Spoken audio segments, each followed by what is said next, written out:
Mini मंत्रालयाच्या 36.99 कोटी रकमेचा अर्थसंकल्प झेडपी सीईओ नमन गोयल यांनी केला सादर। जिल्हा परिषदेत प्रशासकाने दुसऱ्यांदा सादर केला अर्थसंकल्प। पदाधिकारी व सदस्य विना सादर झाला अर्थसंकल्प। नंदुरबार येथील जिल्हा परिषदेच्या 36.99 कोटी रकमेचे अंदाजपत्रक मुख्य कार्यकारी अधिकारी नमन गोयल यांनी आज जिल्हा परिषदेच्या सभागृहात सादर केले। मिनी मंत्रालय म्हणून ओळख असलेल्या जिल्हा परिषदेचा अर्थसंकल्प आज सादर करण्यात आला।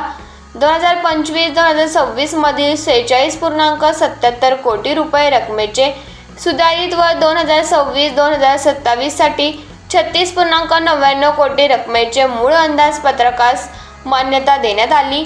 हा अर्थसंकल्प सभागृहात जिल्हा परिषद अधिकारी व कर्मचाऱ्यांसमोर जिल्हा परिषदेचे मुख्य कार्यकारी अधिकारी नमन गोयल यांनी सादर केला। तत्पूर्वी अर्थसंकल्पाच्या प्रतीचे विमोचन श्री गोयल यांच्यासह अधिकाऱ्यांच्या हस्ते करण्यात आले। जिल्हा परिषदेच्या अंदाजपत्रकात विकास संबंधित आरोग्य, शिक्षण, ग्रामीण पाणी पुरवठा या विभागांतर्गत योजनांवर विशेष भर देण्यात आलेला आहे। सदर तरतुदी करताना शासनाच्या मार्गदर्शक सूचनाप्रमाणे अंदाजपत्रकात संविधानिक तरतुदी जसे 20% समाज कल्याण विभाग, 10% महिला बाल कल्याण विभाग, 20% देखभाल दुरुस्ती वर्गणी, 5% दिव्यांग कल्याण, 5% जिल्हा परिषद शाळा दुरुस्ती अशा तरतुदी करण्याची दक्षता घेण्यात आली आहे। या व्यतिरिक्त विविध विभागांकरिता अंदाजपत्रकात तरतुदी निर्धारित करण्यात आल्या आहे।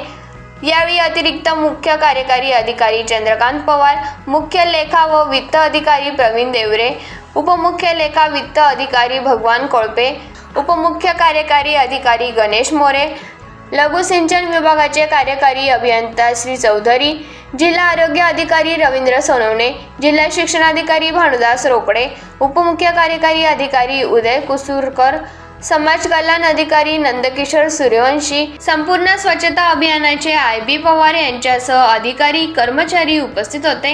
यावेळी चंद्रकांत पवार, नंदकिशोर सूर्यवंशी यांनी मनोगत व्यक्त केले।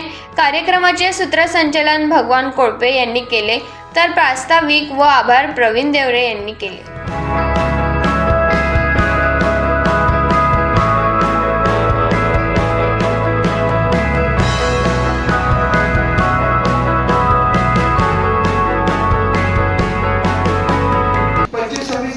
आराखड्याप्रमाणे काम करत असताना प्रत्यक्ष ज्यावेळेस लाभार्थी येतात किंवा पब्लिक मधले काही रिस्पॉन्स येतात त्या पद्धतीने कामांची मांडणी आणि आखणी तर वेळोवेळी आदरणीय मुख्य कार्यकारी अधिकारी सर यांनी स्वतः प्रत्यक्ष त्या ठिकाणी व्हिजिट करून भेट देऊन जी काही गरज आहे, जी नीड आहे त्या नीड बेसनेच आपण पुढचं प्लॅनिंग केलं पाहिजे असा साहेबांचा आग्रह असतो आणि साहेब कसं करूनही घेतात। म्हणून मी सर्वांच्या वतीने आदरणीय साहेबांचे खूप आभार मानेन की जे आहे तेच दिलं पाहिजे, कारण टिप्पणी करणं योग्य नाही। बऱ्याच वेळा काय होतंय की दिव्यांग घरघंटी घेऊन काय करायचं असं टिप्पणी होते।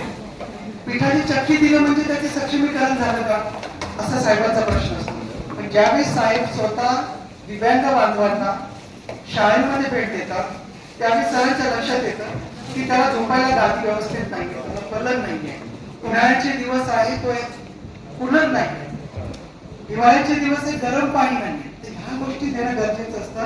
तर साहेबांनी बऱ्याच वेळा सांगितलं की जे आहे वस्तुस्थिती दर्शक तेच तुम्ही मांडा आणि मला सूचना नाहीये तर सगळ्याच HODनी अशा प्रकारे सूचना केल्यानंतर जे आवश्यक होतं ते सर्व HODनी मांडलं आणि आदरणीय मुख्य कार्यकारी अधिकारी साहेबांनी त्याच्यामध्ये लक्ष घालून अतिशय समर्पक आवश्यक वस्तुस्थिती दर्शक हे बजेट सादर केले आणि भविष्यामध्ये आम्ही सारे आज 16 मार्च 2026 रोजी 2026-27 या वर्षाकरिता जिल्हा परिषदचा फायनान्शियल स्टेटमेंट आणि बजेट सादर करण्यात आलेला आहे।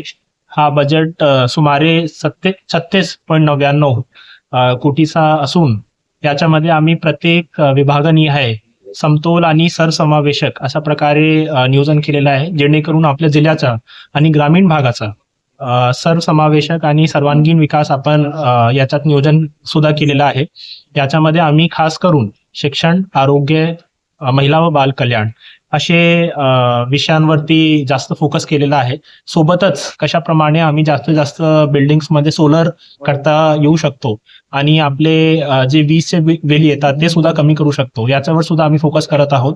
आणि मुलांसाठी कसे नवीन इनिशिएटिव्ह आम्ही घेऊ शकतो जेणेकरून आपल्या जिल्ह्यातून बाहेर जाणारे आणि चांगलं शिक्षण घेणारे जे मुलं आहेत ते चांगल्या ठिकाणी शिकतील आणि एक एक्सपोजर वेटेज सुद्धा करतील, अशा प्रकारे सुद्धा आम्ही नवीन उपक्रम घेतलेला आहे.